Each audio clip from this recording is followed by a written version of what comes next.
अभी हमने लगभग 60 सीटों पर चर्चा करी है। फिर से मीटिंग होगी हमारी। अभी हमारी स्क्रीनिंग कमेटी इसके बाद फ़ौरन है, जो हमारी प्रदेश की स्क्रीनिंग कमेटी है। उसके बाद फिर से हम लोग चर्चा करेंगे, तभी लिस्ट फाइनल करेंगे। हम श्राद्ध के बाद अपनी लिस्ट अनाउंस करेंगे। तो उस रफ्तार से हम चल रहे हैं ताकि 15 तारीख को हम अपनी लिस्ट अनाउंस कर सकें। और जितनी चर्चा होए उतना अच्छा है, क्योंकि बहुत सारी नई चीज़ें उभर के आती हैं। नमस्कार साथियों, जैसा आदरणीय कमलनाथ जी ने कहा कि आज केंद्रीय चुनाव समिति की बैठक माननीय खड़गे साहब, माननीय राहुल गांधी जी और केंद्रीय चुनाव समिति के सभी सदस्यों के साथ हुई। हमारे प्रदेश कांग्रेस कमेटी के अध्यक्ष कमलनाथ जी, विपक्ष के नेता गोविंद सिंह जी और सब लोगों ने उसमें हिस्सा लिया। काफ़ी सीटों पर चर्चा हुई, बहुत सकारात्मक चर्चा हुई, बहुत सौहार्द के वातावरण में चर्चा हुई। और जिस प्रकार से प्रदेश कांग्रेस कमेटी के अध्यक्ष समन्वय बना रहे हैं, ये अपने आप में दर्शाता है कि कांग्रेस पार्टी मध्य प्रदेश में एक अप्रत्याशित जीत की ओर कदम बढ़ा रही है। दो उदाहरण आपके सामने हैं, एक भाजपा की सरफुटव्वल का है, एक भाजपा की घबराहट और छटपटाहट का है, और एक आत्मविश्वास का है। वो आत्मविश्वास जो है 8.5 करोड़ मध्य प्रदेश की जनता के आशीर्वाद का है। वो आत्मविश्वास जो है मध्य प्रदेश के 8.5 करोड़ लोगों का जन आक्रोश जो भाजपा पर फूट रहा है उसके खिलाफ है।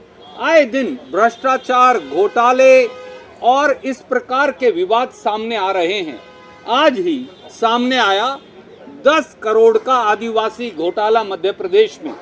मध्य प्रदेश के आदिवासियों का बजट खा गए भाजपाई, करोड़ों रुपया खा गए। हम नहीं कह रहे, उनकी ऑडिट रिपोर्ट्स कह रही हैं जो आज जारी हुई हैं। मध्य प्रदेश में राजनीतिक लोग भाजपा के और उनके अफसर मिलकर फर्जी बिल बनाकर करोड़ों रुपए के आदिवासियों का बजट खा रहे थे। एक तरफ कांग्रेस है जिसने लोगों को गारंटी दी। कमलनाथ जी के नेतृत्व में हमने कहा ऋण माफी होगी किसान की, झूठे मुकदमे वापस होंगे, 5 हॉर्स पावर तक की बिजली का बिल किसान का माफ होगा, पुरानी पेंशन स्कीम लागू की जाएगी, 100 यूनिट बिजली माफ, अगले 100 यूनिट बिल हाफ, 1500 रुपये महिलाओं को पेंशन। और कल प्रियंका जी के नेतृत्व में एक और ऐतिहासिक निर्णय हमने लिया जो हिंदुस्तान में कहीं नहीं हुआ। वो प्रदेश कांग्रेस कमेटी अध्यक्ष कमलनाथ जी के नेतृत्व में हमने वादा किया है। 100 लाख बच्चे, 1 करोड़ बच्चे स्कूल के अंदर पढ़ते, पहली कक्षा से 12वीं कक्षा तक, पहली कक्षा से 5वीं कक्षा 8वीं कक्षा तक 500 रुपया, 9वीं और 10वीं कक्षा में 1000 रुपया, और 11वीं और 12वीं कक्षा में 1500 रुपया। पढ़ो और पढ़ाओ। एक तरफ ये मॉडल है कांग्रेस का जो प्रदेश कांग्रेस कमेटी अध्यक्ष कमलनाथ जी और कांग्रेस पेश कर रही है। पढ़ो और पढ़ाओ, 1500 रुपये महिलाओं को, 500, 1000 और 1500 रुपया बच्चों को, और आगे बढ़ते जाओ। हर बच्चा पैसा पाएगा, हर बच्चा आगे बढ़ता जाएगा, ये कांग्रेस का नारा है। दूसरी तरफ एक घोटालेबाज भ्रष्टाचारी सरकार है, और इसीलिए हमें ये विश्वास है कि पहले नवरात्रे पर विजय की शुरुआत हो जाएगी। सर, आपका जो पढ़ो पढ़ाओ स्कीम को लेकर बीजेपी बोल रही है कि ये झूठे वादे हैं, कुछ फुलफिल नहीं होगा। कर्नाटका में उनके झूठे वायदे, 20,000 झूठी घोषणाएं आज मध्य प्रदेश की जनता समझ गई है। इसीलिए तो ये बौखलाई हुई है।